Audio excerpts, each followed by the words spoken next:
అమ్మా, పెద్దన్నయ్య వస్తున్నాడు. రాము, శశి ఎక్కడ్రా? అమ్మా, ఎన్నో చోట్ల వెతికాను, ఎక్కడా కనిపించలేదు.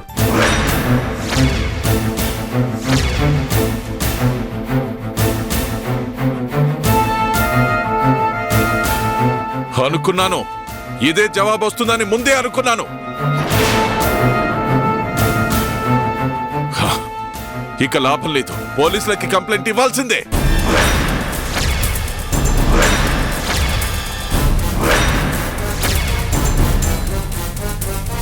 దుర్గాప్రసాద్ గారు, మీరు పోలీసుల దాకా వెళ్తే పోయేది మీ పరువు, మా పరువు కూడా.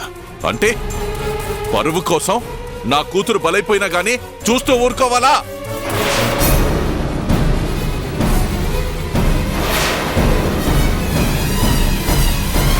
అయ్యో బావగారు, మా ఉద్దేశం అది కాదండి. చాలింకా! మా చెల్లెమ్మ మోహం చూసి నేను ఇప్పటిదాకా ఆగాను, ఇక నా వల్ల కాదు. ఏ ఆదిత్య, ఆదిత్య!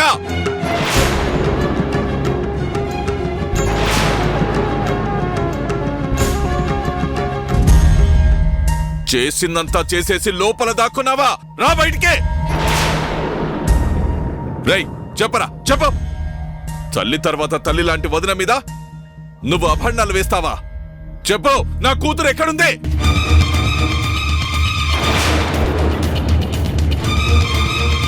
దుర్గాప్రసాద్ గారు, ప్లీజ్ కంట్రోల్ యువర్ సెల్ఫ్. వాడు చేసింది తప్పే, అంత మాత్రాన మీరు మా కళ్ళ ముందటే ఇలా మాట్లాడడం కరెక్ట్ కాదు. మిస్టర్ శ్రీరామ్, నా కూతురికి ఇలా జరిగింది కాబట్టి నువ్వు అలా అంటున్నావు. ఇదే పరిస్థితుల్లో నీ భార్య ఉండుంటే అప్పుడేం చేసేవాడివి?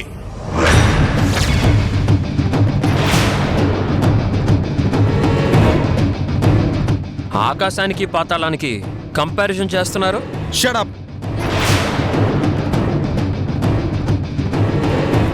నువ్వు ఇంకొక మాట మాట్లాడావంటే నేనేం చేస్తానో నాకే తెలీదు.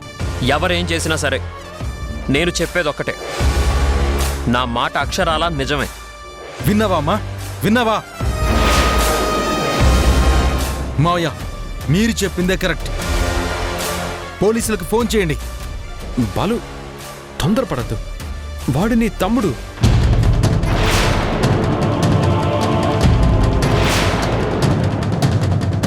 అంటే నీ తమ్ముడికి ఏమీ కాకూడదు, కానీ నా కూతురు చచ్చిపోయినా పర్వాలేదు, అంతేనా?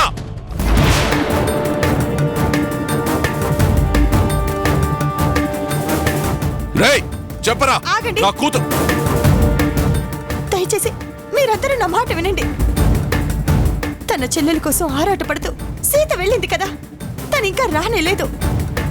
తనకు కూడా శశి ఎక్కడ కనిపించలేదని చెప్తే అప్పుడు ఆలోచిద్దాం ఏం చేయాలో.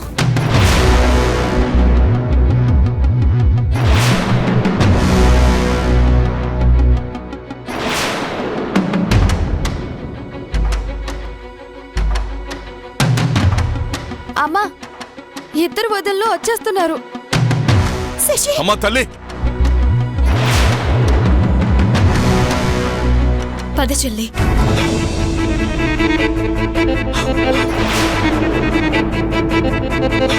బేబీ. అమ్మా శశి, శశి, అది ఓకే? నీకేం కాలేదు కదమ్మా?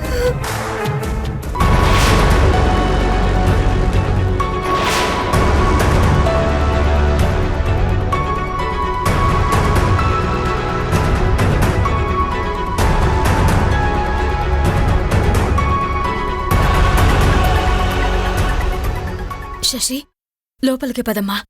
నేను లోపలికి రావాలి అంటే నా మీద నింద వేసిన ఆదిత్య బయటికి వెళ్ళాలి.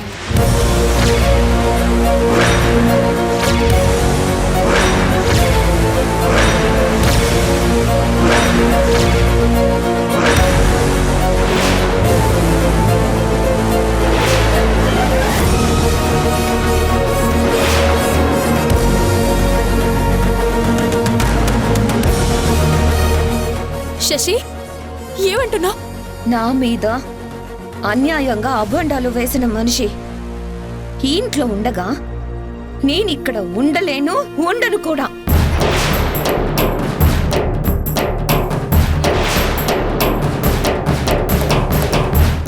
అదేం మాటమ్మా, నువ్వు ఈ ఇంటి కోడలివి, ఆదిత్య ఈ ఇంటి వారసుడు. అవును, మీరిద్దరూ మాకు కావలసిన వాళ్ళేనమ్మా. విన్నావు కదా శశి, నాకే కాదు ఆదిత్య నీకు కూడా మరదే కదా. జరిగిన దానికి తన చేత నేను క్షమాపణ చెప్పిస్తాను. నా మాట విని ఇంట్లోకి రామ్మా. సారీ అక్క, ఆదిత్య ఉన్న ఇంట్లోకి తల వంచుకొని నేను అడుగు పెడితే నేను నిజంగా తప్పు చేసిన దాన్ని అవుతాను.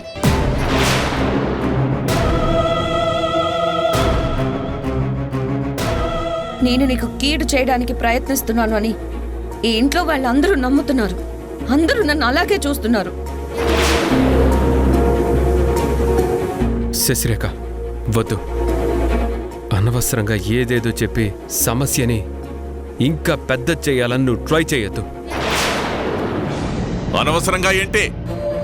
నా కూతురే కాదు, ఆత్మాభిమానం ఉన్న ఏ ఆడపిల్ల అయినా ఇలాగే మాట్లాడుతుంది.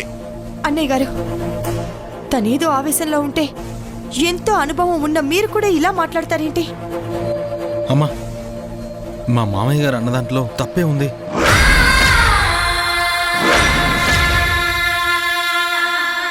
బాలు,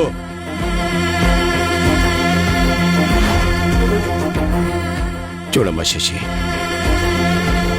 ఆత్మాభిమానం ఉండొచ్చు కానీ అహంకారం ఉండకూడదమ్మా. ఇంట్లో ఏదో సమస్య వచ్చిందని పంతాలకు పోయి బంధాలను దూరం చేసుకోలేం కదమ్మా. పెద్దవాడిగా చెప్తున్నాను, నా మాట విని లోపలికి రామ్మా. తాతయ్య గారు, నింద పడ్డ వాళ్ళకే ఆ బాధ ఏంటో తెలుస్తుంది. గుండె బద్దలైన వాళ్ళకే ఆ బాధ అర్థమవుతుంది. నా శత్రువు ప్రతి నిమిషం నా కళ్ళ ముందు కనిపిస్తూ ఉంటే నాకు ఊపిరి ఆడనట్టుగా ఉంటుంది.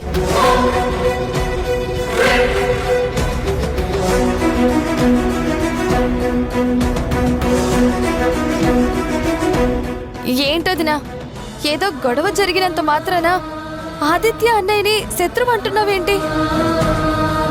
మరి నింద వేసిన వాడు శత్రువులా కాక స్నేహితుల్లా కనిపిస్తాడా?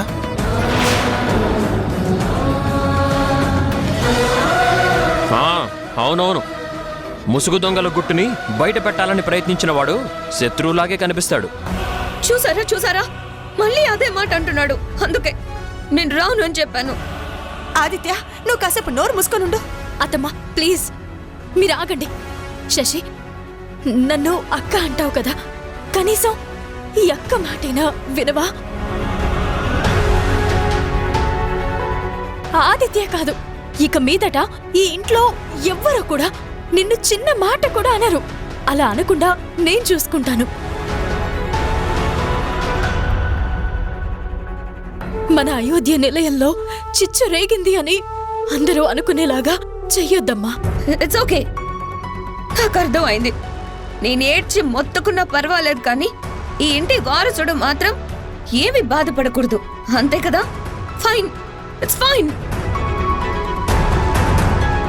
ఈ శశిరేఖ తల కొట్టుకొని చస్తుందే గాని తల వంచుకొని బ్రతకలేదు.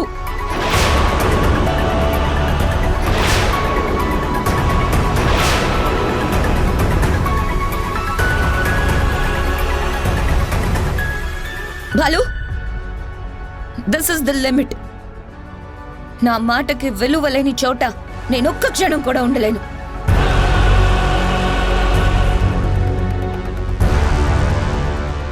I'm going. బాలు, నీకు నేను కావాలి అనుకుంటే నా భర్తగా నువ్వు కూడా నాతో వచ్చేయ్.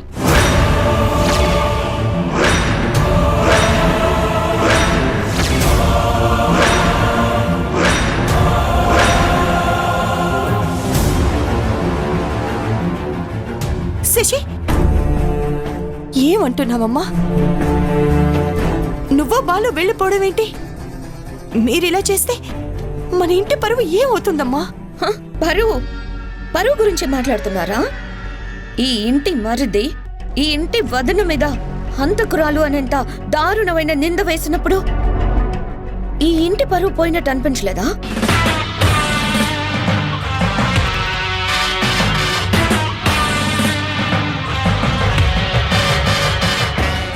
హే, మాట్లాడరేంటి? మీ కొడుక్కైతే ఒక న్యాయం, కోడలికైతే ఇంకొక న్యాయమా? చెప్పండి అత్తయ్యా.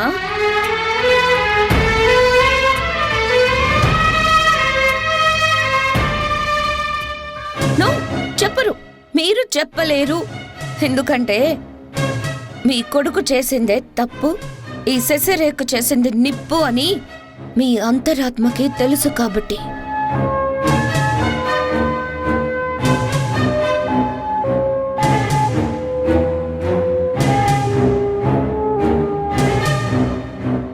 బాలు, ఆఖరిసారి అడుగుతున్నాను, నువ్వు నాతో పాటు వస్తావా లేక ఈ ఇంటితో పాటు నిన్ను కూడా నేను శాశ్వతంగా వదిలి వెళ్ళిపోవాలా? శశి,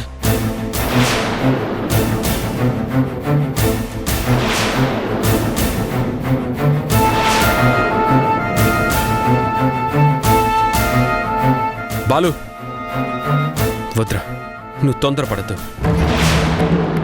ఈ ఇంటి వారసుడివి నువ్వు బయటికి వెళ్ళిపోతే అది అయోధ్య నిలయానికే ఒక మాయని మచ్చలా మిగిలిపోతుంది. బావగారు, మచ్చపడింది మీ తమ్ముడు భార్య మీద, అందుకే మేము వెళ్ళిపోవడమే కరెక్ట్.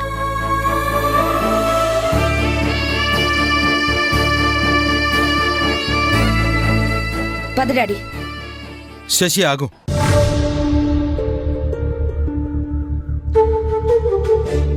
నేను కూడా నీతో పాటే వస్తాను.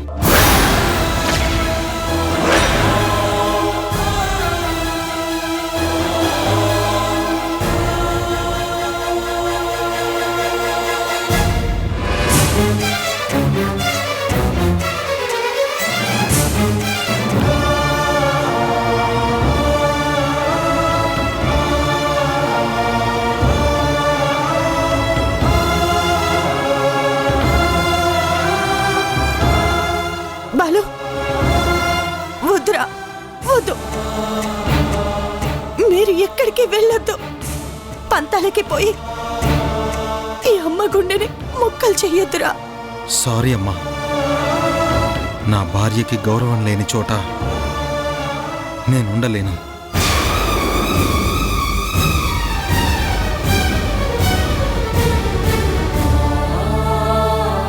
అమ్మా, అమ్మ శశి, చిన్నదానివైనా నీకు చేతులెత్తి దండం పెడతాను. నా మాట విను తల్లి, మీరు వెళ్ళొద్దమ్మా.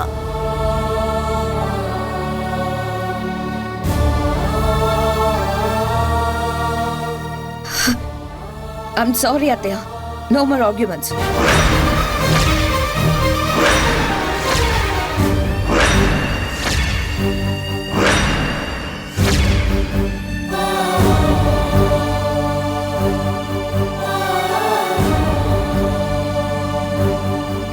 నేను మూడు అంకెలు లెక్క పెడతాను. ఈ ఇంటి కోడలుగా నేను ఉండాలా, వారసుడిగా ఆదిత్య ఉండాలా? మీరే తేల్చి చెప్పండి.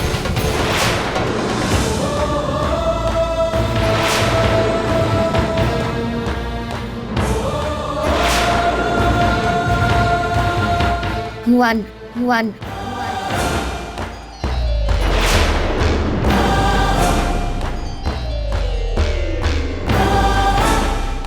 Two.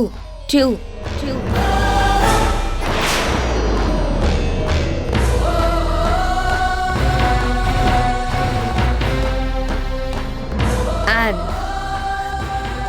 ఆగు శశి, ఆగు.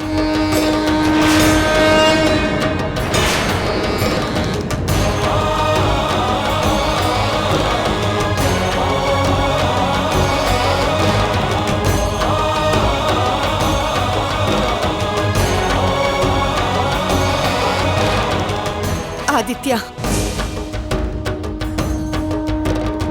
తక్షణమే ఈ ఇంట్లో నుంచి వెళ్ళిపో.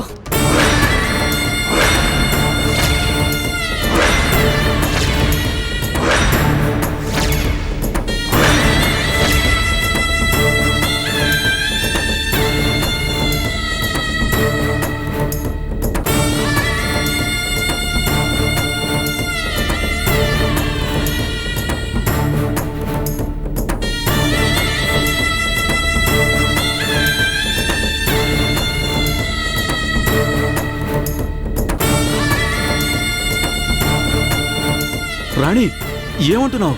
వద్దండి, ఇంకా ఎవ్వరు ఏం మాట్లాడొద్దు.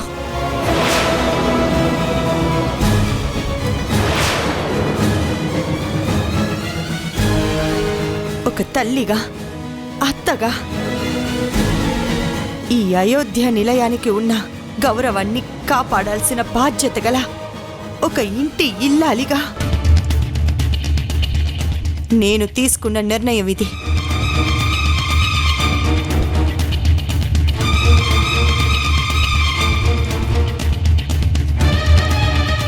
ఆదిత్య,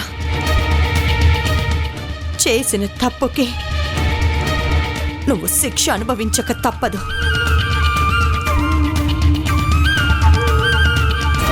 వెళ్ళరా, వెళ్ళు, వెళ్ళిపో, వెళ్ళిపో, వెళ్ళిపో, వెళ్ళిపో, వెళ్ళిపో.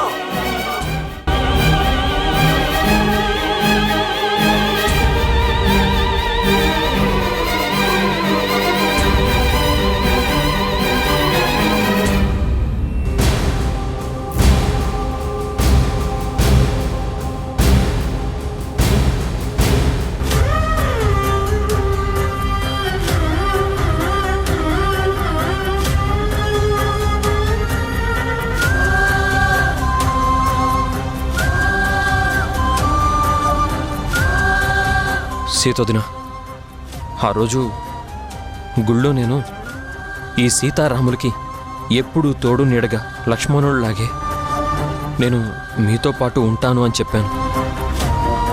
ఆ మాటను నిలబెట్టుకోలేకపోతున్నందుకు నన్ను క్షమించొదిన.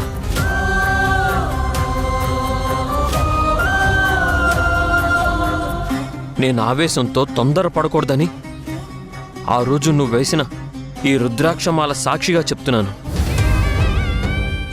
ఇది నేను ఆవేశంతో చేసింది కానే కాదు. నిజాన్ని నిరూపించలేని పరిస్థితిలో తప్పనిసరి చేసింది మాత్రమే. ఈ విషయం నువ్వు అర్థం చేసుకుంటే చాలు దినా.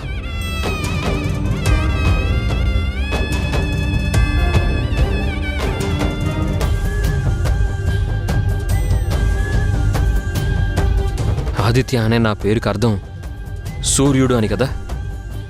ఈ సూర్యుడికి ఇప్పుడు గ్రహణం పట్టిందో దినా.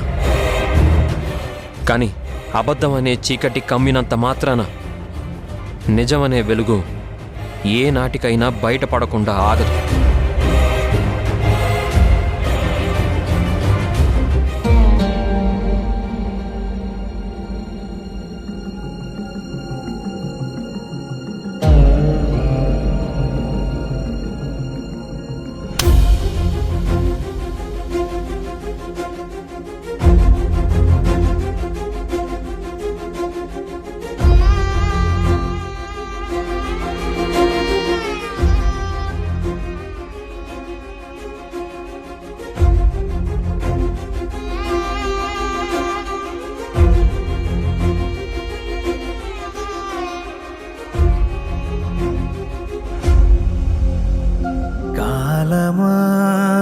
ఎందుకే అంత కోపం, నన్నిలా విసిరివేసావు దూరం, శూన్యమై మిగిలిపోతుంటే లోకం, కళ్ళలో కడలిలా పొంగి శోకం,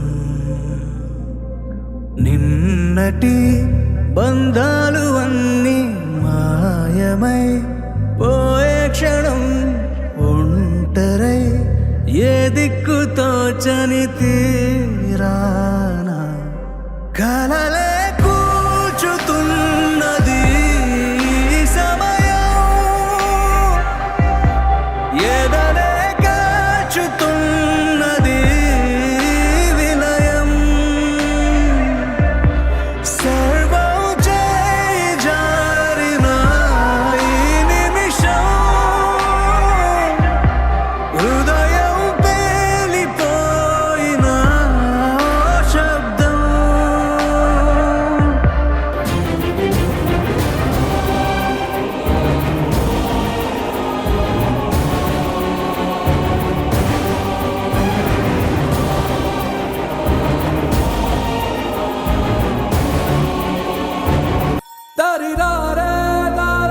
ఆదిత్య ఆదిత్య ఆదిత్య అమ్మా కన్న తల్లిని నీ మీద నాకు కొండంత ప్రేమున్నా నా చేతుల్ని కట్టేశావు.